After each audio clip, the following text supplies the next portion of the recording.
ಪೂಜ್ಯರಿಗೆ ಮತ್ತು ತಮಗೆಲ್ಲರಿಗೂ ನಮಸ್ಕಾರಗಳು. ನಮ್ಮ ಜೀವನ ಇದೊಂದು ಭಗವಂತನ ಶ್ರೇಷ್ಠವಾದಂಥ ಕಾಣಿಕೆ. 100 ವರ್ಷದ ಈ ಜೀವನ ನಮಗೊಂದು ಕಾಣಿಕೆಯಾಗಿ ಸಿಕ್ಕದು. ನೋಡ್ರಿ, ನಾವು ಈಗ ಒಬ್ಬ ಮನುಷ್ಯನಿಗೆ ರೋಗ ಆಯಿತು ಅಂದ್ರೆ, ಕ್ಯಾನ್ಸರ್ ಆಯಿತು ಅಂದ್ರೆ, ಅವ ಅಂತಿರ್ತಾನೆ, ಹೇಗರೆ ಮಾಡಿ ನನ್ನ 6 ತಿಂಗಳು ಬದುಕಿಸ್ರಿ ಅಂತಿರ್ತಾನೆ. 6 ತಿಂಗಳು ಬದುಕಲಿಕ್ಕೆ ಏನೆಲ್ಲ ಕಸರತ್ತನ್ನು ಮಾಡ್ತಾನೆ. ಅವನು ಭಾವಿಸ್ತಾನೆ, 6 ತಿಂಗಳು ನಾನು ಬದುಕಿದೆ ಅಂದ್ರೆ ಬಹಳ ದೊಡ್ಡ ಕಾರ್ಯ ಆಯಿತು ಅಂತ ತಿಳ್ಕೊಳ್ತಾನೆ. ನೋಡ್ರಿ, ನಮಗೆ ಎಂಥ ಅವಕಾಶ ಸಿಕ್ಕದ. ಬರೀ 6 ತಿಂಗಳಲ್ಲ, 100 ವರ್ಷ ಬದುಕುವಂಥ ಅವಕಾಶ ಸಿಕ್ಕದ. ನಾವು ಎಷ್ಟು ಭಾಗ್ಯವಂತರು. ಅದಕ್ಕೆ ಈ ಜೀವನ ಅದಲ್ಲ, ಇದನ್ನು ನಾವು ಸರಿಯಾಗಿ ರೂಪಿಸಿಕೊಳ್ಬೇಕು. ಅದು ನಮ್ಮ ವಿಧಾನ, ನಮ್ಮ ಕೈಯೊಳಗದ. ನಾವು ಅದರ ಒಂದು ಚಿತ್ರಗಾರರು. ಈಗ ಒಂದು ಚಿತ್ರ ಬಿಡಿಸ್ಬೇಕಾದ್ರೆ ಅಲ್ಲಿ ಏನಿರ್ತದೆ, ಒಂದು ಕ್ಯಾನ್ವಾಸ್ ಇರ್ತದೆ, ಆನಂತರ ಒಂದು ಬ್ರಷ್ ಇರ್ತದೆ, ಬಣ್ಣ ಇರ್ತದೆ, ಬ್ರಷ್ ಇರ್ತದೆ, ಬಣ್ಣ ಇರ್ತದೆ.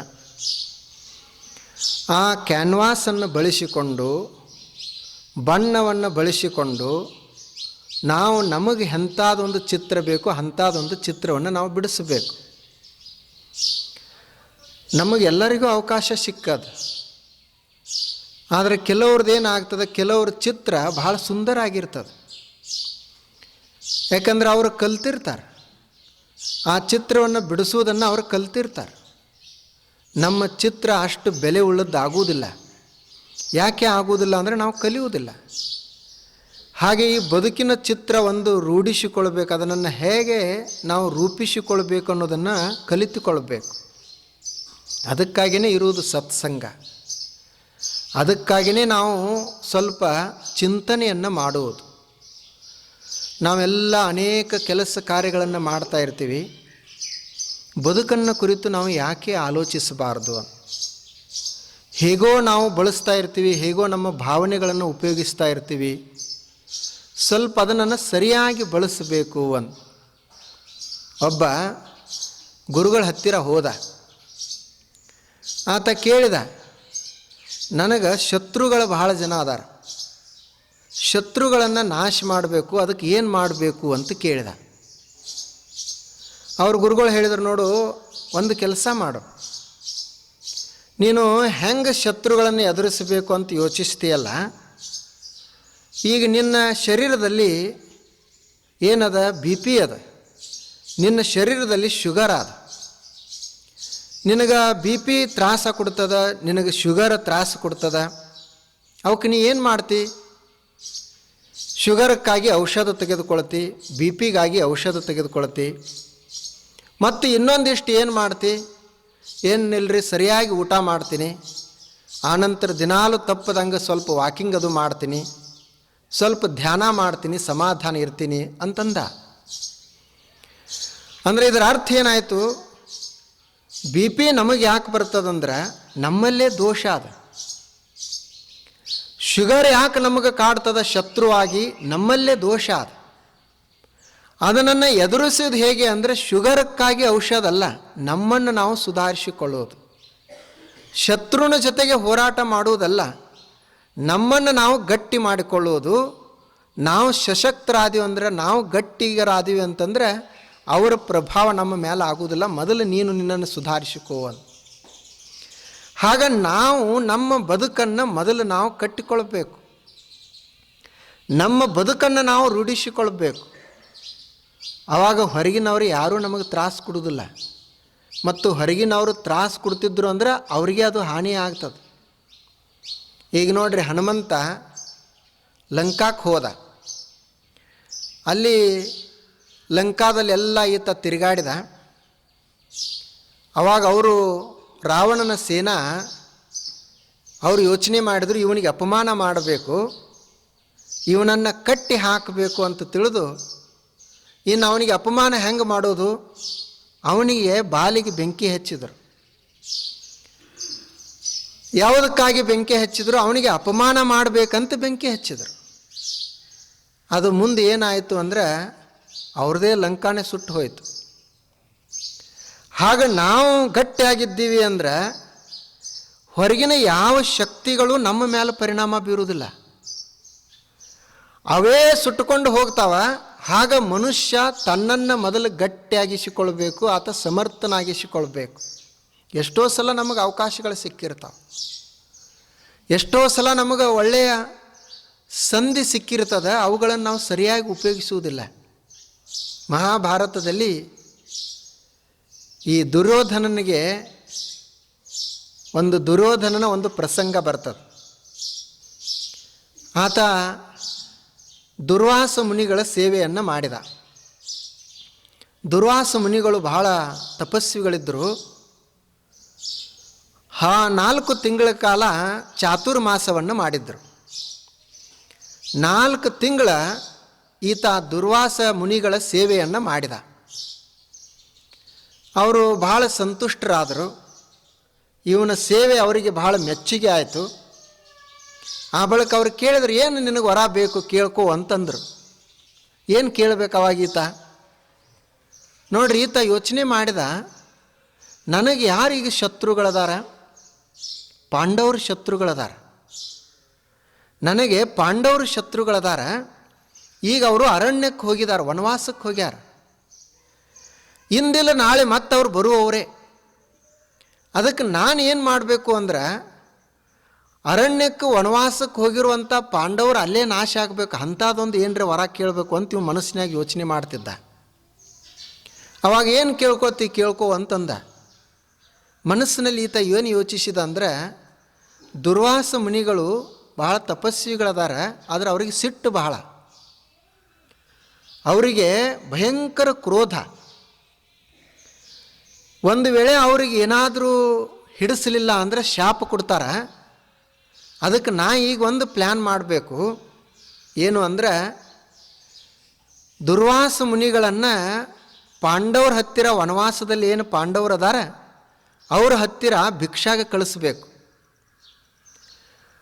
ಆನಂತರ ಅಲ್ಲಿ ಅವರು ಊಟ ಮಾಡಿ ಬರಬೇಕು ಅಂತಿಮ ವರ ಕೇಳಬೇಕು ಅಂತ ಯೋಚಿಸಿದ. ದುರ್ವಾಸ ಮುನಿಗಳು ಕೇಳಿದ, ಏನು ಬೇಕಪ್ಪ ನಿನಗೆ ವರ ಅಂತ ಕೇಳಿದ. ಅವಾಗ ದುರ್ಯೋಧನ ಹೇಳಿದ, ನೋಡ್ರಿ, ನಂದು ಒಂದು ಇಚ್ಛೆ ಅದ, ನೀವು ಅದನ್ನು ಅನುಗರಿಸಬೇಕು ಅಂತ. ಏನದು ನಿನ್ನ ಇಚ್ಛೆ? ಏನಿಲ್ಲ, ನೀವು ಪಾಂಡವ್ರ ಹತ್ತಿರ ಹೋಗಿ ನೀವು ಸಂತುಷ್ಟರಾಗಿ ಪ್ರಸಾದವನ್ನು ಸ್ವೀಕರಿಸಿ ತೃಪ್ತರಾಗಿ ಬರಬೇಕು ಅಂತಂದ. ಯಾಕೆ ಅದನ್ನು ಕೇಳ್ಕೊಂಡ ಅಂದರೆ, ಅವರೇ ವನವಾಸದಲ್ಲಿ ಅದಾರ, ಅವ್ರಿಗೆ ಇವನಿಗೆ ಊಟ ಮಾಡಿಸೋದು ಸರಿಯಾಗಿ ಆಗುವುದಿಲ್ಲ. ದುರ್ವಾಸ ಮುನಿಗಳಿಗೆ ಸಿಟ್ಟು ಬರ್ತದ, ಅವರು ಶಾಪ ಕೊಡ್ತಾರ, ಆನಂತರ ಅವರು ನಾಶ ಆಗಿ ಹೋಗ್ತಾರ ಅಂತ ಇವು ಯೋಚನೆ ಮಾಡಿದ. ಅವರು ದುರ್ವಾಸ ಮುನಿಗಳು ಇವೊಂದೆಲ್ಲ ಮನಸ್ಸಿನಾಗಿಂದ ತಿಳ್ಕೊಂಡ್ರು. ಅವ್ರು ಕೇಳ್ಕೊಂಡು, ನೋಡು, ಈಗ ಒಂದು ಯಾವುದಾದ್ರು ಚಲೋ ಅಂಥದ್ದು ವರ ಕೇಳ್ಕೊ, ಏನರ ಒಂದು ಬೇರೆ ಕೇಳ್ಕೊ, ಇದೇನು ದೊಡ್ಡ ವಿಷಯ, ಪಾಂಡವ್ರ ಹತ್ತಿರ ಊಟ ಮಾಡಿ ಬರುವುದೇನು ನನಗೇನು ದೊಡ್ಡದಲ್ಲ, ನಾನು ಮಾಡಿ ಬರ್ತೀನಿ, ಆದರೆ ನೀ ಒಂದು ಚಲೋ ಅಂಥದ್ದೊಂದು ಕೇಳ್ಕೊ ಏನಾದರೂ. ಇಲ್ಲ, ಅದನ್ನೊಂದು ಮಾಡ್ರಿ ಅಂತ ಇವು ಅವ್ರ ಹತ್ತಿರ ಹೋದ. ಅವರು ವನವಾಸದಲ್ಲಿದ್ದರೂ ಕೂಡ ಅವ್ರ ಹತ್ತಿರ ಒಂದು ಅಕ್ಷಯ ಪಾತ್ರೆ ಇತ್ತು ಮತ್ತು ಅವರ ಹತ್ತಿರ ಭಕ್ತಿ ಇತ್ತು. ಅವರು ಭಕ್ತಿಯಿಂದ ಈ ದುರ್ವಾಸ ಮುನಿಗಳನ್ನು ಬರಮಾಡಿಕೊಂಡ್ರು. ಅವರ ಹತ್ತಿರ ಏನು ಹಣ್ಣು ಹಂಪಲ ಇತ್ತು ಅದನ್ನೇ ಇವರಿಗೆ ಭಕ್ತಿಪೂರ್ವಕವಾಗಿ ಇವರಿಗೆ ಕೊಟ್ಟರು. ಇವರು ಅದನ್ನೇ ತಿಂದು ಸಂತೃಪ್ತರಾದರು. ಅಲ್ಲಿ ಧರ್ಮರಾಯ ಯುಧಿಷ್ಠರನಿಗೆ ಏನು ಆಶೀರ್ವಾದ ಮಾಡಿದರು ಅಂದರೆ, ನೀನು ಆಯುಷ್ಯಮಾನವಾಗು, ನೀನು ಭಾಗ್ಯವಂತನಾಗು, ನೀನು ಮತ್ತೆ ರಾಜನಾಗಬೇಕು ಅಂತ ಅವರು ಆಶೀರ್ವಾದ ಮಾಡಿದರು. ಆ ಬಳಿಕ ದುರ್ಯೋಧನ ಕುಳಿತಿದ್ದ. ದುರ್ಯೋಧನ ಯೋಚನೆ ಮಾಡ್ತಿದ್ದ, ಇನ್ನು ನಂದು ಶತ್ರುಗಳೇ ನಾಶ ಆಗಿ ಹೋಗ್ತಾರ, ನಾನು ಯಾವಾಗಲೂ ಖಾಯಮಾಗಿ ರಾಜ್ಯನಾಗಿ ಉಳಿತೀನಿ ಅಂತ ಇವು ಯೋಚನೆ ಮಾಡಿಕೊಂಡಿದ್ದ.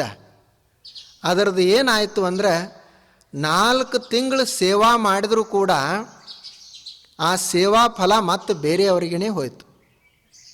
ಇದು ಯಾಕೆ ಹೀಗಾಗ್ತದಂದ್ರೆ ನಾವು ಸರಿಯಾಗಿ ಬಳಸುವುದಿಲ್ಲ, ನಮ್ಮ ಭಾವನೆಗಳನ್ನು ಶುದ್ಧವಾಗಿಟ್ಟುಕೊಳ್ಳುವುದಿಲ್ಲ. ನಾವು ಸರಿಯಾದ ಭಾವದಿಂದ ನಾವು ಮಾಡಿದ್ದೀವಿ ಅಂತಂದರೆ ಅದು ಫಲ ಕೊಡ್ತಿತ್ತು. ಆದರೆ ದುರ್ಯೋಧನಂದು ಹಾಗಾಗಲಿಲ್ಲ. ಅದಕ್ಕೆ ಹಾಗೆ ನಮ್ಮದು ಇದೇನು ಬದುಕಿನಲ್ಲಿ ಅವಕಾಶಗಳು ಏನು ಸಿಕ್ಕಿರ್ತಾವಲ್ಲ, ಈ ಅವಕಾಶಗಳನ್ನು ನಾವು ಹೇಗೋ ಬಳಸ್ತಾ ಇರ್ತೀವಿ. ಒಂದೊಂದು ಸಲ ನಮಗೆ ಅವು ಗೊತ್ತೇ ಆಗೋದಿಲ್ಲ. ಅದಕ್ಕೆ ಒಂದಿಷ್ಟು ಚಿಂತನೆಯನ್ನು ಮಾಡೋದು.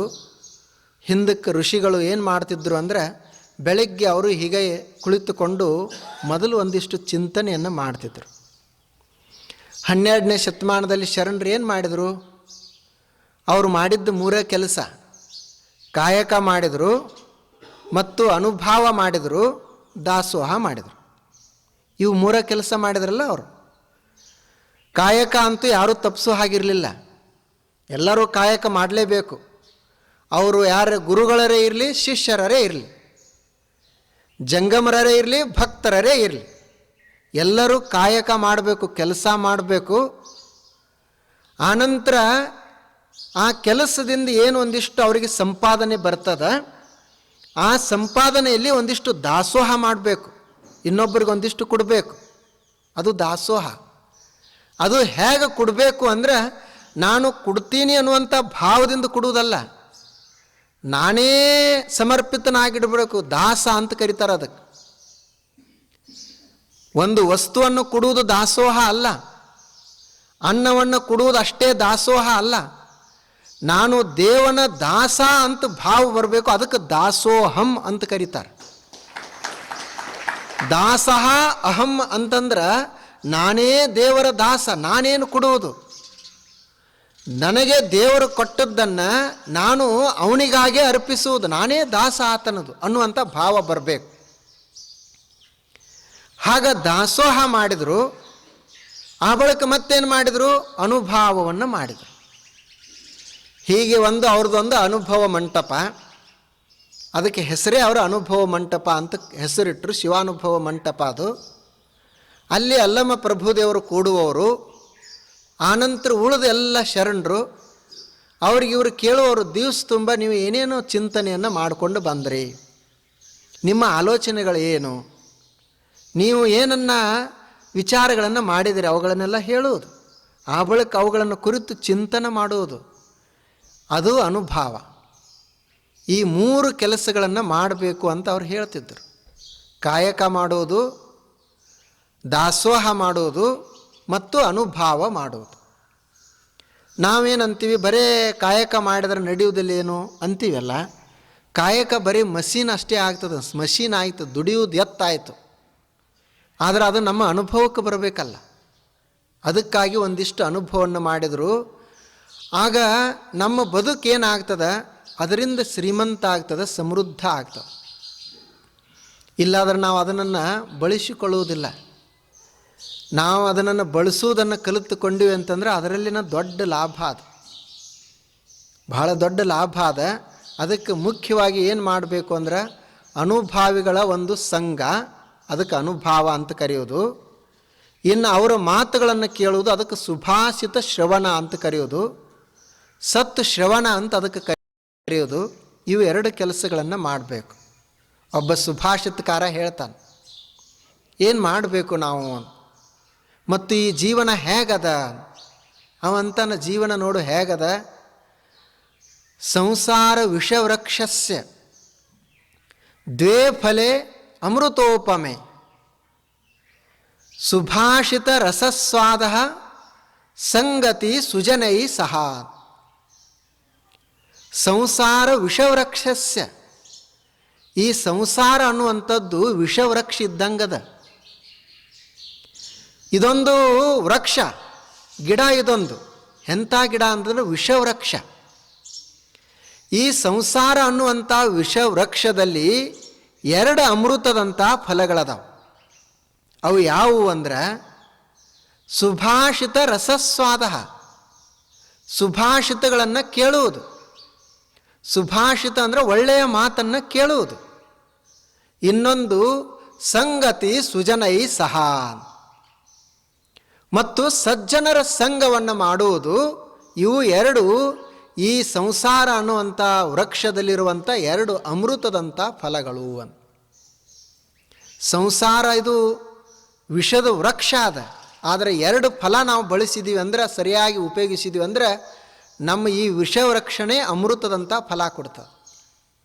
ಹೆಂಗೆ ಈಗ ಅವಾಗ ಹೊಲದಾಗ ಪುಟ್ಟಿಕಾಯಿ ಅಂತ ಇರ್ತಿದ್ವಲ್ಲ, ಅವು ಮೊದಲು ಕಹಿ ಇರ್ತಿದ್ದು, ತಿನ್ನಕ್ಕೆ ಬರ್ತಿರ್ಲಿಲ್ಲ. ಆದರೆ ಅವಕ್ಕೆ ಸ್ವಲ್ಪ ಮತ್ತೊಂದಿಷ್ಟು ಹಣ್ಣಿಗೆ ಬಂದು ಅಂದರೆ ಅವಾಗ ಅವು ಪುಟ್ಟಿಕಾಯಿ ಸವಿ ಆಗ್ತಾವಲ್ಲ. ಈ ಸಂಸಾರ ವೃಕ್ಷದಲ್ಲೇ ಎರಡು ಹಣ್ಣುಗಳು, ಅಮೃತದಂಥ ಎರಡು ಹಣ್ಣುಗಳು. ಒಂದು ಸಜ್ಜನರ ಸಂಘ, ಇನ್ನೊಂದು ಸಜ್ಜನರ ಮಾತುಗಳನ್ನು ಕೇಳುವುದು. ಸಜ್ಜನರ ಸಂಘ ಮೊದಲನೇದು ಬಹಳ ಮಹತ್ವದ್ದು. ಭಾಗವತದಲ್ಲಿ ಒಂದು ಮಾತನ್ನು ಹೇಳಿದ್ದಾರೆ. ನಾವೆಲ್ಲ ಅಂತೀವಲ್ಲ, ಈ ಕಲಿಯುಗದಾಗ ಮನುಷ್ಯನನ್ನು ಸುಧಾರಿಸಲಿಕ್ಕಾಗೋದಿಲ್ಲ ಅಂತೀವಿ. ಕಲಿಯುಗ ಕೆಟ್ಟೈತಿ ಅಂತೀವಿ. ಕಲಿಯುಗದಾಗ ಯಾವ ಮನುಷ್ಯನನ್ನು ಸುಧಾರಿಸಲಿಕ್ಕಾಗೋದಿಲ್ಲ. ಕಲಿಯುಗದ ಮಹಿಮಾನ ಹೀಗೈತಿ. ಎಲ್ಲಿ ಯಾವಾಗಿದ್ದರು ಸತ್ಯವಂತರು ಸತ್ಯ ಯುಗದಾಗಿದ್ದರು, ಕೃತಯುಗದಾಗಿದ್ದರು, ತ್ರೇತಾಯುಗದಾಗಿದ್ದರು. ಕಲಿಯುಗದಾಗ ಕಾಲ ಕೆಟ್ಟೈತಿ ಅಂತೀವಿ ನಾವು. ಅಲ್ಲಿ ಪರೀಕ್ಷಿತ ಮಹಾರಾಜ ಭಾಗವತದಾಗ ಏನು ಹೇಳ್ಯಾರು? ಪರೀಕ್ಷಿತ ಮಹಾರಾಜ ಕೊನೆಯ ಅವ ಇದ್ದಲ್ಲ, ಅವಾಗ ಅವನಿಗೆ ಭೇಟಿ ಆಗಲಿಕ್ಕೆ ಕಲಿ ಬಂದ, ಕಲಿಕಾಲ ಬಂತು. ಕಲಿಕಾಲ ಬಂದಾಗ ಇನ್ನು ಕಲಿಯುಗ ಶುರು ಆಗ್ತದ. ಸತ್ಯಯುಗ ಅಂತೂ ಮುಗಿದು ಹೋಯ್ತು, ಇನ್ನು ಕಲಿಯುಗ ಶುರು ಆಗ್ತದ. ಅವಾಗ ಹೆಂಗೆ ಇನ್ನು ಈ ಮನುಷ್ಯರ ಗತಿ ಏನು ಅಂತ ಎಲ್ಲರೂ ಕೇಳ್ತಿದ್ರು. ಈ ಕಲಿಯುಗದಾಗ ಮನುಷ್ಯರನ್ನು ಚಂದಾಗಿ ಇಡೋದು ಹೆಂಗ? ಅವಾಗ ಅವ ಕಲಿ ಹೇಳಿ ಹೋಗ್ಯಾನಂತ. ಏನು ಅಂದ್ರೆ, ನಾನು ಕಲಿಯುಗದೊಳಗೆ ನನ್ನ ಕಲಿಯ ಪರಿಣಾಮ ಯಾರ ಮೇಲೂ ಆಗಬಾರ್ದಾಗಿತ್ತಂದ್ರೆ ಒಂದು ಕೆಲಸ ಮಾಡಬೇಕು. ನಾ ಹೆಚ್ಚಾಗಿ ಕಲಿ ಎಲ್ಲಿರ್ತೀನಿ ಅಂದರೆ 4 ವಸ್ತುಗಳಿರ್ತೀನಿ ಅಂತ ಹೇಳಿ ನಾನು. ಅವು 4 ವಸ್ತುಗಳು ಎಲ್ಲಿ? ಮೊದಲನೇದೇ, ಯಾರು ಶರಾಯ ಕುಡಿತಾರ, ಶರಾಯ ಕುಡಿಯೋದ್ರಲ್ಲಿ ಕಲಿ ಇರ್ತಾನ ಅಂತ. ಶರೇ ಕುಡಿಯೋರಿಗೆ ಕಲಿ. ಇನ್ನು ಎರಡನೇದು ಎಲ್ಲಿ? ಇನ್ನೊಬ್ಬ ಹೆಣ್ಣು ಮಗಳನ್ನು ತಪ್ಪು ದೃಷ್ಟಿಯಿಂದ ನೋಡ್ತಾನಲ್ಲ, ಅಲ್ಲಿ ಇನ್ನೊಬ್ಬಳ ಹೆಣ್ಣು ಮಗಳ ಕಡೆ ನೋಡುವಲ್ಲಿ ಕಲಿ ಇರ್ತಾನ. ಮೂರನೇದು ಎಲ್ಲಿ ಇರ್ತಾನ ಆತ? ಅವಾಗ ಅವ್ರು ಹೇಳಿದಾರ, ಜೂಜ ಆಡುವಲ್ಲಿ ಕಲಿ ಇರ್ತಾನ. ಜೂಜದ ಸಂಘ ಮಾಡಿದ್ವಿ ಅಂದರೆ ಕಲಿಯ ಪರಿಣಾಮ ಆಗ್ತದೆ. ಇನ್ನೊಬ್ಬ ಹೆಣ್ಣು ಮಗಳನ್ನು, ಬೇರೆ ಹೆಣ್ಣು ಮಗಳನ್ನು ಕೆಟ್ಟ ದೃಷ್ಟಿಯಿಂದ ನೋಡಿದ್ವಿ ಅಂದರೆ ಕಲಿಯ ಪರಿಣಾಮ ಆಗ್ತದೆ. ಮತ್ತು ಕುಡಿಯುವವರಲ್ಲಿ ಕಲಿಯ ಪ್ರಭಾವ ಇರ್ತದೆ. ಇನ್ನು ಮೂರನೇದೊಂದು ಆತ ಹೇಳಿದ, ಏನು ಅಂತಂದ್ರೆ, ಈ ಕೆಟ್ಟದ್ದನ್ನು ಜೀವಿಗಳನ್ನು ಹತ್ಯೆ ಮಾಡಿ ಏನು ತಿಂತಾರಲ್ಲ, ಮದಿರ, ಮಾಂಸ, ಜೂಜ ಅಂತದು ಅವ್ರು ಹೇಳಿದಾರ. ಕಲಿ ಎಲ್ಲಿರ್ತಾನ ಅಂಥೇಳಿ, ಪರಸ್ತ್ರೀ, ಜೂಜ, ಮದಿರ, ಮಾಂಸ, ಈ 4 ಅಂಶದಲ್ಲಿ ಕಲಿಯುಗ ಇರ್ತಾನ. ಯಾರು ಈ 4ದ ಸಂಘ ಮಾಡ್ತಾರ ಅವರಿಗೆ ಕಲಿಯ ಕೆಟ್ಟ ಪ್ರಭಾವ ಬೀರಿ ಅವ್ರ ಜೀವನ ಹಾಳಾಗ್ತದೆ. ಯಾರು ಈ 4ರ ಸಂಘವನ್ನು ಮಾಡುವುದಿಲ್ಲ ಅವರಿಗೆ ಕಲಿಯುಗದಾಗಿದ್ದರೂ ಸಹಿತ ಕಲಿಯ ಪ್ರಭಾವ ಯಾವುದೂ ಆಗುವುದಿಲ್ಲ ಅಂತ ಕಲಿ ಹೇಳಿ ಹೋಗ್ಯ. ಅದಕ್ಕೆ ಅವನಿಗೆ ಎಲ್ಲಿ ಕಲಿ ಬರುವುದಿಲ್ಲ ಅಂತ, ಎಲ್ಲಿ ಸತ್ಸಂಗ ನಡೆದಿರ್ತದ, ಎಲ್ಲಿ ತೀರ್ಥ ಕ್ಷೇತ್ರಗಳಿರ್ತಾವ, ಎಲ್ಲಿ ಪುಣ್ಯ ಕ್ಷೇತ್ರಗಳಿರ್ತಾವ, ಅಲ್ಲಿ ಕಲಿ ಬರುವುದಿಲ್ಲ ಅಂತ. ಕಲಿ ಅಂದರೆ ಏನ್ರಿ? ಸುಳ್ಳು ಹೇಳೋ ಕಲಿ. ಮತ್ತು ಯಾರಿಗೆ ಗೌರವ ಕೊಡಬೇಕು ಅವರಿಗೆ ಗೌರವ ಕೊಡಲಾರ್ದಂಗೆ ಮಾಡ್ತಾನೆ. ತಂದೆಗೆ ಮಗ ಗೌರವ ಕೊಡಬೇಕು, ಇದು ಸತ್ಯಯುಗ. ತಂದೆಗೆ ಮಗ ಗೌರವ ಕೊಡಬೇಕು, ಇದು ಕೃತಯುಗ. ತ್ರೇತಾಯುಗ ಅಂತಿಟ್ಕೊಳ್ಳೋಣ, ಸತ್ಯಯುಗ. ಕಲಿ ಯಾವಾಗ ಬರ್ತೈತಿ? ತಂದೆಗೆ ಮಗ ಗೌರವ ಕೊಡಲಿಲ್ಲ ಅಂದರೆ ಕಲಿ ಬಂದೈತಿ ಅಂತ ಅದರ ಅರ್ಥ. ಇವು ಯಾವಾಗ ಗೌರವ ಕೊಡೋದಿಲ್ಲ? ಸೆರೆ ಕುಡ್ದ ಅಂದ್ರೆ ತಂದೆ ಏನು ತಾಯೇನು, ಅವಾಗ ಸೆರೆ ಕುಡಿಯುವಲ್ಲಿ ಕಲಿಯುಗ ಬರ್ತೈತಿ ಅಂತ. ನಾವು ಸತ್ಸಂಗದಲ್ಲಿ ಇದ್ದೀವಿ ಅಂತಂದರೆ ಎಲ್ಲವನ್ನು ಸರಿಯಾಗಿ ಪಾಲಿಸ್ತೀವಿ. ದೇವಸ್ಥಾನಕ್ಕೆ ಹೋದಿವಿ ಅಂದರೆ ಸುಳ್ಳು ಹೇಳಬಾರ್ದು ಅಂತ ಹೇಳ್ತೀವಿ. ಸುಳ್ಳು ಹೇಳಬಾರ್ದು ಅಂತ ಹೇಳ್ತೀವಿ. ಅದೇ ಒಬ್ಬ ಮನುಷ್ಯ ಮತ್ತೊಬ್ಬ ಜೂಜ ಆಡ್ತಿರ್ತಾನೆ, ಆಟ ಆಡ್ತಿರ್ತಾನೆ, ಅಲ್ಲಿ ಸುಳ್ಳು ಹೇಳಬಾರ್ದು ಅಂತ ಇರ್ತದೇನು? ಅಲ್ಲಿ ಸುಳ್ಳು ಹೇಳ್ತಾನೆ. ದೇವಸ್ಥಾನಕ್ಕೆ ಹೋದಿವಿ ಅಂದ್ರೆ ಸುಳ್ಳು ಹೇಳಬಾರ್ದು ಅಂತೀವಿ, ಅಂದ್ರೆ ಅಲ್ಲಿ ಕಲಿಯುಗ ಇಲ್ಲ, ಅಲ್ಲಿ ತ್ರೇತಾಯುಗ ಅದ, ಸತ್ಯಯುಗ ಅದ. ಮನುಷ್ಯ ಗೌರವಿಸ್ತಿದ್ದ, ತಂದೆ ತಾಯಿಯನ್ನು ಗೌರವಿಸ್ತಿದ್ದ ಅಂದ್ರೆ ಅದು ಸತ್ಯಯುಗ ಐತಿ ಅಂತ ತಿಳ್ಕೊಳ್ಬೇಕು. ನೋಡ್ರಿ ಅವಾಗ ಅವ್ರು ಹೆಂಗೆ ಹೇಳಿದ್ದಾರೆ. ಅದಕ್ಕೆ ಈ ಸಂಘದಲ್ಲ, ಈ 4 ಸಂಘವನ್ನು ನಮ್ಮ ಸಮೀಪ ನಾವು ಎಂದೂ ತರಬಾರ್ದು. ಮತ್ತು ನಾವು ಯಾವಾಗಲೂ ಒಳ್ಳೆಯವ್ರ ಜೊತೆಗೆ ಇದ್ದೀವಿ ಅಂದರೆ ನಮಗೆ ಈ ಕಲಿಕಾಲದ ಕೆಟ್ಟ ಪ್ರಭಾವ ನಮ್ಮ ಮೇಲೆ ಆಗುವುದಿಲ್ಲ. ನಾವು ಸತ್ಯಯುಗದಾಗ ಇದ್ದಂಗನೇ ಇರ್ತೀವಿ, ಕಲಿಯುಗದಾಗ ಇದ್ರೂ ಸತ್ಯಯುಗದಂಗನೇ ಇರ್ತೀವಿ. ಇನ್ನು ಒಂದು ವೇಳೆ ನಾವು ಇದು ಕಲಿಯುಗ ಹೋಗಲಿ ಅವಾಗ ನಾವು ಸುಧಾರಣೆ ಆಗ್ತೀವಿ ಅಂತಂದರೆ ಇದು ಕಲಿಯುಗ 4 ಲಕ್ಷದ ಅದರದ್ದು ಇಲ್ಲ, ಈಗ ಅದು 5,000 ವರ್ಷ ಆಗ್ಯದ. ಇನ್ನು ಅದು 4 ಲಕ್ಷ ವರ್ಷ ಹೋದಾಗ ಇವು ಯಾವಾಗ ಸುಧಾರಣೆ ಆಗವ? ಅದಕ್ಕೆ ಅವ್ರು ಒಂದು ರಿಯಾಯಿತಿ ಕೊಟ್ಟಾರ. ಎಲ್ಲಿ ಮಹಾತ್ಮರಿರ್ತಾರ, ಎಲ್ಲಿ ಪುಣ್ಯ ಕ್ಷೇತ್ರಗಳಿರ್ತಾವ, ಅಲ್ಲಿ ಕಲಿಯ ಪ್ರಭಾವ ಆಗುವುದಿಲ್ಲ. ನೀನು ಅವ್ರ ಸಂಘವನ್ನು ಸ್ವಲ್ಪ ಮಾಡುವ. ಅದು ಮೊದಲನೇದು ಒಂದು ಸಂಘ, ಅದು ಬಹಳ ಮಹತ್ವದ್ದು. ಒಳ್ಳೆಯವರ ಸಂಘವನ್ನು ಮಾಡಬೇಕು. ಸಾರ ಸಜ್ಜನರ ಸಂಘವದು ಲೇಸು ಕಂಡಯ್ಯ, ದೂರ ದುರ್ಜನರ ಸಂಘ ಭಂಗವಯ್ಯ. ಸಂಘಗಳೆರಡುಂಟು, ಒಂದು ಹಿಡು ಒಂದು ಹಿಡಿ ಒಂದು ಬಿಡು, ಮಂಗಳ ಮೂರ್ತಿ ನಮ್ಮ ಕೂಡಲ ಸಂಗಮ ದೇವ. ಸಾರ ಸಜ್ಜನರ ಸಂಘವದು ಲೇಸು ಕಂಡಯ್ಯ. ಸಜ್ಜನರ ಸಂಘ ಮಾಡುವುದು ಲೇಸು, ದೂರ ದುರ್ಜನರ ಸಂಘ ಭಂಗವಯ್ಯ. ದುರ್ಜನರ ಸಂಘವನ್ನು ಮಾಡುವುದು ಭಂಗ, ಅದನ್ನು ಮಾಡಬಾರ್ದು. ಇದು ಸಜ್ಜನರ ಸಂಘ ನಮಗೆ ಮಂಗಳವನ್ನು ಉಂಟು ಮಾಡ್ತದೆ, ದುರ್ಜನರ ಸಂಘ ನಮಗೆ ಭಂಗವನ್ನು ಉಂಟು ಮಾಡ್ತದೆ. ಅದನ್ನು ದೂರಿಡಬೇಕು, ಸಜ್ಜನರ ಸಂಘವನ್ನು ಹಿಡಿಬೇಕು ಅಂತ. ಇದು ಮೊದಲನೇದು. ಆ ಸುಭಾಷಿತಕಾರರು ಹೇಳಿದರು, ಸಂಸಾರ ವಿಷವೃಕ್ಷಸ್ಯ ದ್ವೇ ಫಲೆ ಅಮೃತೋಪಮೆ, ಸಂಗತಿ ಸುಜನೈ ಸಹ ಸುಭಾಷಿತ ರಸಸ್ವಾದ. ಸಜ್ಜನರ ಸಂಘವನ್ನು ಮಾಡುವುದು ಮತ್ತು ಸುಭಾಷಿತವನ್ನು ಕೇಳುವುದು. ಇನ್ನು ಎರಡನೇದೊಂದು ಸುಭಾಷಿತ ಕೇಳುವುದೊಂದದ. ಸುಭಾಷಿತ ಅಂದರೆ ಒಳ್ಳೆಯ ಮಾತು, ಸುಭಾಷಿತ ಅಂತ ಕರೀತಾರೆ ಅದಕ್ಕೆ. ಆ ಸುಭಾಷಿತಕ್ಕನೇ ಮಂತ್ರ ಅಂತ ಕರೆಯೋದು. ನಾವೆಲ್ಲ ಈ ಋಷಿಗಳ ಮಾತುಗಳಿಗೆ ಮಂತ್ರ ಅಂತೀವಿ. ಯಾಕೆ ಮಂತ್ರ ಅಂದರೆ ಅವು ಸುಭಾಷಿತಗಳು, ಅವು ನಮ್ಮನ್ನು ರಕ್ಷಿಸ್ತಾ. ಒಂದು ಮಾತು ಸಾಕು ನಮ್ಮನ್ನು ಸಂತೋಷಿಗಳನ್ನಾಗಿ ಮಾಡ್ತದೆ, ಸಮಾಧಾನಕ್ಕೆ ಕಾರಣ ಆಗ್ತದೆ. ಆ ಸುಭಾಷಿತವನ್ನು ಕೇಳಬೇಕು.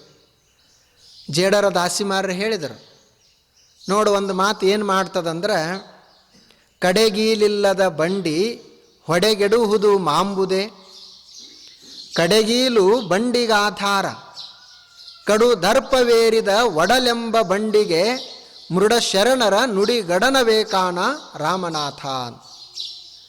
ಒಂದು ಬಂಡಿ, ಎತ್ತಿನ ಗಾಡಿ, ಆಗಿನ ಕಾಲದದು ದೊಡ್ಡ ಎತ್ತಿನ ಗಾಡಿ, ಅದಕ್ಕೆಲ್ಲ ದೊಡ್ಡ ದೊಡ್ಡ ಗಾಲಿ ನೊಗ ಈಸದು ಎಲ್ಲ ಅದಾವಲ್ಲ, ಅದಕ್ಕೆ ಸಣ್ಣದೊಂದು ಕೀಲು ಹಾಕಿರ್ತಿದ್ರು. ಆ ಸಣ್ಣ ಕೀಲ ಆ ಗಾಡಿ ಚೆಂದಾಗಿ ಹೋಗಾಕ ಅದಕ್ಕೆ ಅನುಕೂಲ ಆಗ್ತಿತ್ತಲ್ಲ. ಹಂಗೆ ಈ ಒಂದು ಶರೀರ, ಇದು ಒಡಲ್ ಅನ್ನುವಂಥದ್ದೊಂದು ಶರೀರ, ಒಡಲ್ ಅನ್ನುವಂಥದ್ದೊಂದು ಇದೊಂದು ಬಂಡಿ. ಈ ಬಂಡಿಗೆ ಯಾವುದು ಕೀಲ? ಮೃಡ ಶರಣರ ನುಡಿ ಗಡನವೇ ಕಡಗೀಲು ಅಂತ. ಮೃಡ ಶರಣರ ವಚನಗಳೇ ಇದಕ್ಕೊಂದು ಕಡೆಗೀಲು. ಹೇಗೆ ಒಂದು ಗಾಡಿಗೆ ಕಡೆಗೀಲು ಹಾಕಲಿಲ್ಲ ಅಂತಂದ್ರೆ ಅದು ಸರಿಯಾಗಿ ಹೋಗುವುದಿಲ್ಲ, ಹಂಗೆ ಮೃಡ ಶರಣರ ಮಾತುಗಳನ್ನು ಕೇಳಲಿಲ್ಲ ಅಂತಂದ್ರೆ ಈ ಗಾಡಿನೂ ಸರಿಯಾಗಿ ಹೋಗುವುದಿಲ್ಲ. ಮತ್ತು ಅದು ಇದು ಸಾಮಾನ್ಯ ಗಾಡಿ ಅಲ್ಲ, ಇದು ಕಡು ದರ್ಪವೇರಿದ ಒಡಲೆಂಬ ಬಂಡಿ ಅಂತ. ಇದಕ್ಕೆ ಅಹಂಕಾರ ಭಾಳ ಏರಿಯದು. ಕಡು ದರ್ಪ, ದರ್ಪ ಅಂದರೆ ಅಹಂಕಾರ, ಭಾರೀ ಅಹಂಕಾರ ತುಂಬಿರುವಂಥ ಈ ಒಡಲ್ ಅನ್ನುವಂಥ ಬಂಡಿಗೆ ಮೃಡ ಶರಣರ ನುಡಿ ಗಡನವೇ ಕಡಗೀಲು ಅಂತ. ನೋಡ್ರಿ ಎಷ್ಟು ಚಂದ ಹೇಳಿದಾರ ಅವರು. ಅದನ್ನೇ ಚನ್ನಬಸವಣ್ಣವರು ಹೇಳಿದರು. ಪಾತಾಳದ ಅಗ್ಗವಣಿ ನೇನಿಲ್ಲದೆ ಸೋಪಾನದ ಬಲದಿಂದಲ್ಲದೆ ತೆಗೆಯಬಹುದೇ, ಶಬ್ದ ಸೋಪಾನವ ಕಟ್ಟಿ ನಡೆಸಿದರು ಎಮ್ಮ ಶರಣರು. ಮರ್ತ್ಯಲೋಕದ ಮಾನವರ ಮನದ ಮೈಲಿಗೆ ಕಳೆಯಲು ಗೀತ ಮಾತೆಂಬ ಜ್ಯೋತಿಯ ಹೊತ್ತಿಸಿಟ್ಟರು ಎಮ್ಮ ಶರಣರು. ಒಂದು ಆಳವಾದಂಥ ಬಾವಿ ಅದ, ಆ ಬಾವಿ ಒಳಗೆ ನೀರದ, ಆ ನೀರನ್ನು ತೆಗಿಬೇಕಾದ್ರೆ ಏನು ಬೇಕು? ಪೌಟಿಗೆಗಳು ಬೇಕು. ಇಲ್ಲಾದ್ರೆ ಸೇದು ತೆಗಿಲಿಕ್ಕೆ ಹಗ್ಗ ಬೇಕು. ಹಗ್ಗೂ ಇಲ್ಲ, ಪೌಟಿಗೆನೂ ಇಲ್ಲ ಅಂದರೆ ನೀರು ತೆಗಿಲಿಕ್ಕೆ ಆಗುವುದಿಲ್ಲ. ಹಾಗೆ ನಮ್ಮ ಒಳಗೆ ಶಾಂತಿ ಅದ, ಸಮಾಧಾನ ಅದ. ಆ ಸಮಾಧಾನವನ್ನು ತೆಗಿಬೇಕಾದ್ರೆ ಶರಣರ ಮಾತುಗಳನ್ನುವಂಥ ಪೌಟಿಗೆಗಳು ಬೇಕು ಅಂತ. ಆ ಶರಣರ ಸಂತರ ಮಾತುಗಳೇ ಪೌಟಿಗೆಗಳು. ಆ ಬಳಿಕ ದೇವಲೋಕಕ್ಕೆ ಬಟ್ಟೆ ಕಾಣಿರೋ, ಬಟ್ಟೆ ಅಂದರೆ ದಾರಿ. ನಾವು ಒಂದು ಊರಿಗೆ ಹೋಗಬೇಕಾದ್ರೆ ಒಂದು ದಾರಿ ಬೇಕಲ್ಲ, ಹಾಗೆ ದೇವಲೋಕಕ್ಕೆ ಹೋಗಲಿಕ್ಕೆ ದಾರಿ ಯಾವುದು? ಈ ಶರಣರ ಮಾತುಗಳನ್ನುವುದನ್ನೇ ದಾರಿ, ಸಂತರ ವಚನಗಳನ್ನುವುದನ್ನೇ ದಾರಿ. ಈ ವಚನಗಳ ದಾರಿಯನ್ನು ಹಿಡಿದುಕೊಂಡು ನಾವು ಹೋದಿವಿ ಅಂದರೆ ದೇವಲೋಕವನ್ನು ನಾವು ತಲುಪ್ತೀವಿ ಅಂತ. ಆ ಬಳಿಕ ಮೂರನೇದು ಹೇಳಿದರು, ಈ ಮರ್ತ್ಯ ಲೋಕದ ಮಾನವರ ಮನದ ಮೈಲಿಗೆಯ ಕಳೆಯಲು ಏನು ಬೇಕು ಸಾಧನ ಅಂತ. ನಾವೆಲ್ಲ ಮರ್ತ್ಯ ಲೋಕದ ಮಾನವರದೇವಲ್ಲ, ನಮ್ಮ ಮನಸ್ಸಿನ ಮೈಲಿಗೆ ಭಾಳ ಅದ. ದೇಹಕ್ಕೆ ಹೆಂಗೆ ಮೈಲಿಗೆ ಅದ, ಹಂಗೆ ಮನಸ್ಸಿಗೆ ಮೈಲಿಗೆ ಅದ.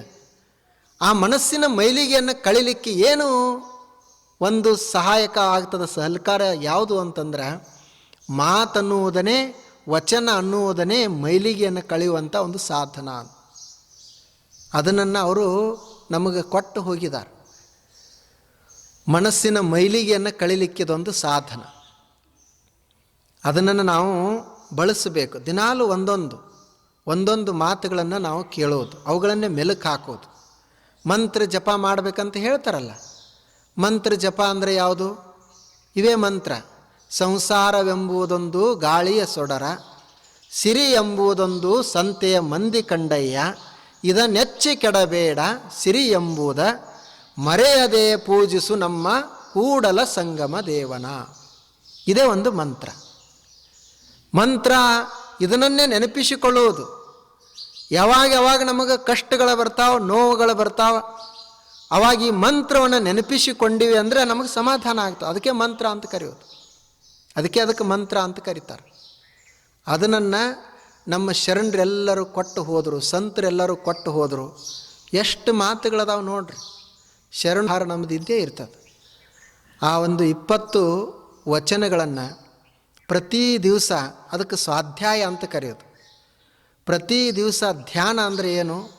ನಮಗೆ ಶಕ್ತಿ ಯಾವುದು ಕೊಡ್ತದಂದ್ರೆ ಮನೆಯಲ್ಲೇ ಒಂದು ಸ್ಥಳವನ್ನು ಮಾಡ್ಕೊಳ್ಳೋದು, ಅಥವಾ ಇಂಥವು ಯಾವುದೊಂದು ಸ್ಥಳ ಇರ್ತದೆ ಅಲ್ಲಿ ಒಂದು ಸ್ಥಳ ಮಾಡ್ಕೊಳ್ಳೋದು. ಒಂದು 10-15 ನಿಮಿಷ ನಮಗೆ ಎಷ್ಟು ಸಾಧ್ಯ ಆಗ್ತದೆ ಅಷ್ಟು ಅಲ್ಲಿ ಹೋಗಿ ಕುಳಿತುಕೊಂಡು ಈ ಮಾತುಗಳನ್ನು ನೆನಪಿಸಿಕೊಳ್ಳೋದು. ಇದೇ ಒಂದು ಮನುಷ್ಯನ ಬುತ್ತಿ, ಇದು ಜ್ಞಾನದ ಬುತ್ತಿ ಇದು. ಆವಾಗ ಋಷಿಗಳು ಹೇಳ್ತಿದ್ರು, ಎಲ್ಲ ಶಿಕ್ಷಣವನ್ನು ಕೊಟ್ಟ ಬಳಿಕ ಮನೆಗೆ ವಿದ್ಯಾರ್ಥಿಗಳನ್ನು ಕಳಿಸುವಾಗ ಅವರು ಹೋಗುವಾಗ ಹೇಳಿ ಕಳಿಸ್ತಿದ್ರು, ನೋಡು ಒಂದು ಕೆಲಸ ಮಾಡಬೇಕು, ಏನು ಅಂದರೆ ನಾನೇನು ಮಾತುಗಳನ್ನು ಹೇಳ್ತೀನಿ ಇವುಗಳನ್ನು ಮರಿಬಾರ್ದು ಅಂತ. ನೀನು ಎಲ್ಲ ಮರೆತರೂ ನಡೀತದೆ, ಅದ್ರಾಗ ಒಂದರ ನೆನಪಿಟ್ಕೊಳ್ಬೇಕೇನು ಅಂದರೆ ಮಾತೃದೇವೋ ಭವ, ಪಿತೃದೇವೋ ಭವ, ಆಚಾರ್ಯ ದೇವೋ ಭವ, ಅತಿಥಿ ದೇವೋ ಭವ ಅಂತ ನೆನಪಿಟ್ಕೋ. ಮತ್ತು ಸತ್ಯಂ ವದ ಧರ್ಮಂ ಚರ, ಇಷ್ಟು ಮಾಡು. ಇವುಗಳನ್ನು ನೆನಪಿಸಿ, ಇವೇ ಮಂತ್ರ, ಇವುಗಳಿಗೆ ಮಂತ್ರ ಅಂತ ಕರೆಯೋದು. ಸತ್ಯಂ ವದ ಧರ್ಮಂ ಚರ, ಸತ್ಯವನ್ನು ಮಾತನಾಡು, ಧರ್ಮವನ್ನು ಆಚರಿಸು. ಸತ್ಯವನ್ನು ಹೇಳಬೇಕು, ಧರ್ಮವನ್ನು ಆಚರಿಸಬೇಕು. ಸತ್ಯಂ ವದ ಅಂದರೆ ಹೇಳುವುದು. ಸತ್ಯಂ ವದ ಧರ್ಮಂ ಚರ ಅಂದರೆ ನಡೆಯುವುದು, ಧರ್ಮವನ್ನು ನಡೆಯುವುದು, ಧರ್ಮವಂತನಾಗಿ ಬಾಳುವುದು ಮತ್ತು ಸತ್ಯವನ್ನು ಮಾತನಾಡುವುದು. ಅಷ್ಟರೇ ಮಾಡೋನು. ನಾನು ನಿನಗೆ ಸಾಕಷ್ಟು ಕಲಿಸಿದ್ದೀನಿ, ಅವುಗಳನ್ನೆಲ್ಲ ನಿನಗೆ ನೆನಪಿಟ್ಕೊಳ್ಳೋಕ್ಕಾಗಲಿಲ್ಲ ಅಂದರೆ ಇಷ್ಟು ಮಾಡು. ಮಾತೃದೇವೋ ಭವ, ತಾಯಿಯನ್ನು ದೇವರಂತ ತಿಳ್ಕೊ. ಪಿತೃದೇವೋ ಭವ, ತಂದೆಯನ್ನು ದೇವರಂತ ತಿಳ್ಕೊ. ಆಚಾರ್ಯ ದೇವೋಭವ, ಗುರುಗಳನ್ನು ದೇವರಂತ ತಿಳ್ಕೊ. ಅತಿಥಿ ದೇವೋಭವ, ಮನೆಗೆ ಬರುವಂಥ ಅತಿಥಿಗಳನ್ನು ದೇವರಂತ ಕಾಣು. ಅವರು ನಮ್ಮ ಮನೆಗೆ ಸಂತೋಷವನ್ನು ಕೊಡ್ತಾರೆ. ಅವರು ಬರುವಾಗ ನಮ್ಮ ಮನೆಗೆ ಸಂತೋಷವನ್ನು ತರ್ತಾರೆ. ಆನಂತರೇನು ಮಾಡು? ಸತ್ಯಂ ವದ ಧರ್ಮಂ ಚರ. ಮತ್ತು ಇನ್ನೇನು ಮಾಡಬೇಕು? ಸ್ವಾಧ್ಯಾಯ ಪ್ರವಚನಂ ಮಾ ಪ್ರಮದಿತವ್ಯಂ. ಇನ್ನು ಅದರ ಜೋಡಿ 2 ಕೆಲಸ ಮಾಡು. ಏನು? ಸ್ವಾಧ್ಯಾಯ ಮತ್ತು ಪ್ರವಚನವನ್ನು ಎಂದೂ ತಪ್ಪಿಸಬೇಡ. ಸ್ವಾಧ್ಯಾಯ ಅಂದರೆ ನಾವು ಸ್ವಂತ ಚಿಂತನೆ ಮಾಡುವುದು, ಅದನ್ನು ಎಂದೂ ತಪ್ಪಿಸಬಾರದು. ಪ್ರವಚನ ಅಂದರೆ ಒಳ್ಳೆಯ ಮಾತನ್ನು ಹೇಳುವುದು, ಅದಕ್ಕೆ ಪ್ರವಚನ ಅಂತ ಕರೀತಾರೆ. ಇವು 2 ತಪ್ಪಿಸಬಾರದು. ಸ್ವಾಧ್ಯಾಯ ನಿರಂತರವಾಗಿ ನಡಿಬೇಕು ಮತ್ತು ಪ್ರವಚನವು ಕೂಡ ನಿರಂತರವಾಗಿ ನಡಿಬೇಕು. ನಮ್ಮದೇನಾಗ್ತದೆ? ಸ್ವಾಧ್ಯಾಯ ತಪ್ಪಿಸಬೇಡ್ರಿ. ಮಾ ಪ್ರಮದಿತವ್ಯಂ. ಪ್ರಮಾದ ಅಂತಂದ್ರೆ ತಪ್ಪಿಸುವುದು, ಮಾ ಪ್ರಮಾದ ಅಂದ್ರೆ ತಪ್ಪಿಸಬೇಡ. ಸ್ವಾಧ್ಯಾಯವನ್ನು ತಪ್ಪಿಸಬೇಡ, ಪ್ರವಚನವನ್ನು ತಪ್ಪಿಸಬೇಡ, ಒಳ್ಳೆಯದನ್ನು ಹೇಳುವುದು ತಪ್ಪಿಸಬೇಡ ಅಂತಾರೆ. ನಾವೇನಂತದಂದ್ರೆ ಒಳ್ಳೆಯದು ಹೇಳುವುದಿಲ್ಲ, ಕೆಟ್ಟದ್ದನ್ನೇ ಹೇಳಕ್ಕೆ ನಮಗೆ ಭಾಳ ರುಚಿ ಬರ್ತದೆ. ನಾವು ಪ್ರವಚನ ನಡೆದದ, ಅಲ್ಲಿ ಏನು ಕೇಳಿದ್ರು, ವಚನಗಳನ್ನು ಕೇಳಿದ್ವಿ, ಶ್ಲೋಕಗಳನ್ನು ಕೇಳಿದ್ವಿ, ಅವುಗಳನ್ನು ಯಾರೂ ನಾವು ನೆನಪಿಟ್ಕೊಳ್ಳೋದಿಲ್ಲ, ಹೇಳೋದೂ ಇಲ್ಲ. ಅವ್ರು ನಿನಗೇನು ಅಂದ್ರೆ ಗೊತ್ತೈತೇನು ಅಂದಿವಿ ಅಂದ್ರೆ ಅದು ಒಂದು ನೆನಪು ಉಳಿದಿರ್ತದೆ. ಅವ ಅಂದವೇನು ವೇದ ಅಂದಿರ್ತಾನೆ, ಏನು ಉಪನಿಷತ್ತು ಹೇಳಿರ್ತಾನೆ, ಅವ ಏನಂದು ಗೊತ್ತೈತೇನು ನಿನಗೆ ಮೊನ್ನೆ ಅಂತಂದಾಗ ಅದು ಹಾಗೆ ತಲೆ ಒಳಗೆ ಉಳಿದಿರ್ತದೆ, ಅದು ಹಾಗೆ ತಲೆ ಒಳಗೆ ಉಳಿತದೆ. ಅದಕ್ಕೆ ಒಬ್ಬ ಕೇಳಿದಂತ, ನನಗೆ ನಿಂದ ಮಾಡ್ತಾರೆ ಜನ ಭಾಳ, ಅದಕ್ಕೆ ಏನು ಮಾಡಬೇಕು ಅಂದಂತ. ಏನು ಮಾಡ್ತಾರೆ? ನಿಂದ ಮಾಡ್ತಾರೆ, ಬರೇ ನಂದ ಬೈಗಳು ಬೈತಾರೆ, ನಿಂದ ಮಾಡ್ತಾರೆ, ಅದಕ್ಕೆ ಏನು ಮಾಡಬೇಕು ಅಂತ. ಅವ ಗುರುಗಳು ಅಂದರು, ನೋಡು ನೀ ಈಗ ದಾರಿ ಮೇಲೆ ಹೊಂಟಿರ್ತಿ, ನಿನಗೆ ನಾಯಿ ಬೊಗಳಕ್ಕೆ ಹತ್ತಂದ್ರೆ ನೀ ಏನು ಮಾಡ್ತಿ ನಾಯಿಗೆ ಅಂತಂದಂತ. ನಾಯಿಗೆ ನಾ ಏನೂ ಮಾಡೋದಲ್ಲ, ಸುಮ್ಮ ಹೋಗ್ತೀನಿ ಅಂತ. ಮತ್ತು ನೀನು ಈಗ ಅಷ್ಟೇ ಮಾಡಲ್ಲ ಅಂದ. ಒಂದು ವೇಳೆ ನೀ ಅದು ನಾಯಿ ಬೊಗಳಕ್ಕೆ ಹತ್ತಂದ್ರೆ ನೀನು ನಾಯಿ ಹಂಗೆ ಬೊಗಳಕ್ಕೆ ಹತ್ತಂದ್ರೆ ನಿನಗೆ ಆ ನಾಯಿಗೆ ಏನು ವ್ಯತ್ಯಾಸ ಆಯಿತು ಅಂತ. ಅದರ ಕೆಲಸ ಅದ, ಅದರದ್ದು ನಾಯಿ ಕೆಲಸ ಅದ, ಅದು ಬೊಗಳ್ತದ, ನಾಯಿ ಬೊಗಳ್ತದ, ನಿಂದ ಮಾಡ್ತಾರನ, ಅದಕ್ಕೆ ಏನು ಮಾಡಬೇಕು ಅಂತ ನೀ ಯೋಚನೆ ಮಾಡ್ತಿ. ನೋಡು, ಯೋಚನೆ ಮಾಡು, ಈ ಜಗತ್ತಿನಾಗ ನಿಂದ ಮಾಡಿದ್ದು ಒಂದರೆ ಸ್ತೋತ್ರ ಉಳ್ದತ್ತೇನು ಅಂತ ಅವಂದಂತ. ನಿಂದ ಮಾಡಿದ್ದು, ನಾವು ಬೈದದ್ದು ಬೈಗಳು ಯಾರು ಉಳಿತಾವ? ದೇವರನ್ನು ವಂದನಾ ಮಾಡ್ತೀವಿ, ದೇವರನ್ನು ಹಾಡ್ತೀವಿ. ವಂದನಾ ಮಾಡೋದಂದ್ರೆ ಹಾಡುವುದು. ದೇವರನ್ನು ಹಾಡಿದ ಹಾಡುಗಳು ಉಳಿದಾವು, ದೇವರನ್ನು ಬೈದದ್ದು ಬೈಗಳು ಉಳಿದಿಲ್ಲ. ಮಹಾತ್ಮರನ್ನು ಬೈದದ್ದು ಬೈಗಳು ಉಳಿದಿಲ್ಲ, ಮಹಾತ್ಮರನ್ನು ವರ್ಣಿಸಿದಂಥ ಹಾಡುಗಳು ಉಳಿದಾವು. ಈಗ ಮಹಾತ್ಮರಿಗೆ ಕೆಲವರು ಜನ ನಿಂದನೆ ಮಾಡ್ತಾರೆ, ನಿಂದನೆ ಮಾಡಿದ್ದನ್ನು ಯಾರೂ ಬರೆದಿಟ್ಟಿಲ್ಲ, ಅದು ಯಾವುದೂ ಉಳಿದಿಲ್ಲ. ಕೆಲವು ಅವ್ರನ್ನ ವರ್ಣಿಸಿದ್ದಾರೆ, ಏನು ನಿಮ್ಮ ಪ್ರಭಾವ, ಏನು ನಿಮ್ಮ ತಪಸ್ಸ ಅಂತ ಕೆಲವರು ವರ್ಣಿಸಿದ್ದಾರೆ, ಅವು ಉಳಿದಾವು. ನಮ್ಮ ವಂದನೆಯ ನುಡಿಗಳು ಉಳಿತಾವ, ನಿಂದನೆಯ ನುಡಿಗಳ ಅಳಿತಾವ. ನೀನು ನಿಂದನೆ ನುಡಿಗಳನ್ನು ಭಾಳ ಕಿವ್ಯಾಗ ಹಾಕೊಳಕ್ಕೆ ಹೋಗಬೇಡ, ವಂದನೆ ನುಡಿಗಳನ್ನು ನೀನು ತಲೆ ಒಳಗೆ ತುಂಬಿಕೊ, ನಿನ್ನ ಜೀವನ ವಂದಿತ ಆಗ್ತೈತಿ ಅಂತ. ನಮ್ಮ ಜೀವನ ಆ ರೀತಿ ಆಗಬೇಕು. ಅದು ಬರೀ ಕೆಟ್ಟದ್ದನ್ನೇ ಹೇಳ್ಕೊಂತ ಹೋಗುವುದಲ್ಲ. ಆದರೆ ಮನುಷ್ಯಂದು ಅದೊಂದು ಸ್ವಭಾವ, ಅದು ನಿಸರ್ಗದಲ್ಲೇ ಹಾಗಿರುವುದದು. ಒಳ್ಳೆಯದು ಮತ್ತು ಈ ಕೆಟ್ಟದ್ದಲ್ಲ, ಅದು ಕೆಟ್ಟದ್ದನ್ನೇ ಭಾಳ ಬೇಗ ಎದ್ದು ಕಾಣ್ತದ. ಬಿಳಿ ಅಂಗಿಗೆ ಒಂದು ಸಣ್ಣದೊಂದು ಕಲಿ ಬಿತ್ತಂದ್ರೆ ಅದೇ ಎದ್ದು ಢಾಳಾಗಿ ಕಾಣ್ತದಂತ ಹೇಳ್ತಾರಲ್ಲ, ಹಂಗೆ ನಮ್ಮಲ್ಲಿ ಸಮಾಜದಲ್ಲಿ ಸಾಕಷ್ಟು ಜನ ಒಳ್ಳೆಯವರದಾರ, ಒಳ್ಳೆಯದದ. ಆದರೆ ನಮಗೆ ಎಲ್ಲಿ ಏನು ಕಾಣ್ತಿರ್ತೈತೆ ಅಂದರೆ ಬರೀ ಅದು ಕೆಟ್ಟದ್ದಾಗಿ ಕಾಣ್ತಿರ್ತದೆ, ಅದೇ ಕಾಣ್ತಾ ಇರ್ತದೆ. ಅದಕ್ಕಾಗಿ ಅದನ್ನು ನೆನಪಿಟ್ಕೊಳ್ಳೋದಲ್ಲ, ಒಳ್ಳೆಯದನ್ನು ನೆನಪಿಟ್ಕೊಳ್ಳೋದು, ಒಳ್ಳೆಯದನ್ನು ನಾವು ಸ್ವಾಧ್ಯಾಯ ಮಾಡೋದು, ಅದನ್ನು ಚಿಂತನೆ ಮಾಡೋದು. 2 ಕೆಲಸ ಮಾಡೋದು. ಒಂದು ಸತ್ಸಂಗ, ಸಜ್ಜನರ ಸಂಘ, ಇನ್ನೊಂದು ಸುಭಾಷಿತಗಳನ್ನು ಕೇಳೋದು. ಇವ 2 ದೀಕ್ಷೆ ಅಂತ ಇಟ್ಕೊಳ್ಬೇಕು. ನಾವು ದೀಕ್ಷೆ ತೆಗೆದುಕೊಳ್ಳುವುದು ಅಂತೀವಲ್ಲ, ದೀಕ್ಷೆ ತೆಗೆದುಕೊಂಡು ಎದರ ದೀಕ್ಷೆ ತೆಗೆದುಕೊಂಡಿವಿ? ಪೂಜಾ ಮಾಡು ದೀಕ್ಷಾ ತೆಗೆದುಕೊಂಡಿವಿ. ಪ್ರತಿ ದಿವಸ ಪೂಜಾ ಮಾಡು. ನಾವು ಎದರ ದೀಕ್ಷೆ ತೆಗೆದುಕೊಂಡಿವಿ? ನಾನು ಆಚಾರವಂತನಾಗಿರ್ತೀನಿ ಅನ್ನೋದು ದೀಕ್ಷೆ ತೆಗೆದುಕೊಂಡೆ, ಆಚಾರವಂತನಾಗಿರ್ತೀನಿ ಅಂತ. ಯಾವುದರ ದೀಕ್ಷೆ ತೆಗೆದುಕೊಂಡ್ರಿ? ಸತ್ಯದ ದೀಕ್ಷೆ ತೆಗೆದುಕೊಂಡ್ರಿ. ಸತ್ಯವನ್ನು ಆಡ್ತೀನಿ ಅಂತ ಸತ್ಯದ ದೀಕ್ಷೆ. ಆದರೆ ಈಗ ಇವು ಎರಡು ದೀಕ್ಷೆಗಳು ಏನು ಅಂದ್ರೆ, ಒಂದು ಸಜ್ಜನರ ಸಂಘ ಎಷ್ಟು ಸಾಧ್ಯ ಆಗ್ತದೆ ಅಷ್ಟು ಸಜ್ಜನರ ಸಮೀಪದಲ್ಲಿ ಇರಲಿಕ್ಕೆ ಪ್ರಯತ್ನ ಮಾಡುವುದು, ಇನ್ನು ಅವರ ಸಜ್ಜನರ ಮಾತುಗಳನ್ನು ನಾವು ಕೇಳಲಿಕ್ಕೆ ಪ್ರಯತ್ನಿಸೋದು. ಇಷ್ಟು ನಾವು ಮಾಡಬೇಕು ಅಂತ. ಅದರಲ್ಲಿ ಇದು ಅಂತೂ ಶ್ರಾವಣದಲ್ಲಿ ಅಂತೂ ನಾವು ಒಳ್ಳೆಯ ಮಾತುಗಳನ್ನು ಕೇಳಬೇಕಲ್ಲ. ಒಳ್ಳೆಯ ಮಾತುಗಳನ್ನು ಕೇಳಾರ್ದು ಇನ್ನೇನು